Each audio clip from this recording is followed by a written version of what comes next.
حرق الدم.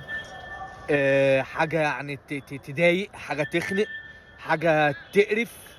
بجد بجد بجد ماتش مش احسن حاجه. النادي الاهلي النهارده الشوط الاول يعني بجد بجد عايز اقول لك ان النهارده الجمهور مستاء جدا جدا جدا من زد ومن طريقه زد وبتاع. بس انا برضه عايز اقول حاجه مع احترامي، النهارده الشوط الاول النادي الاهلي ما لعبش الا في اخر نص ساعه. للاسف النادي الاهلي النهارده ما لعبش الا في اخر نص ساعه. عايز بس اقول حاجه للناس الزملكاويه بالاخص. الناس كتير جدا بتقول لك ايه، يا رب محمد شوقي يلعب الماتش اللي بتاع الاهلي زي ما لعب قصاد الزمالك. محمد شوقي النهارده عايز اقول لك ان النهارده كان واقف على الخط، عايز الماتش يكسب الاهلي باي طريقه.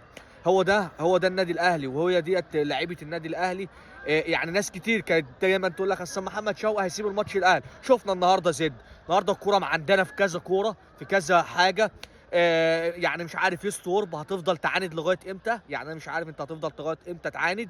يعني بن شرقي مش عارف حتته اليمين، يعني مش فاهم انت هتفضل تعاند لغايه امتى؟ مش فاهم. يعني بجد ماتش النهارده كنت انت معاك فرصه كويسه، للاسف ما استغلتهاش، للاسف ما استغلتهاش. النهارده عامل الجمهور وعامل الدنيا كلها كانت معاك، انت النهارده ما استغلتش الماتش. بكره ماتش الزمالك وبيراميدز هيلعبوا براحتهم طبعا. المستفاد في الاول والاخر هو الزمالك وزد.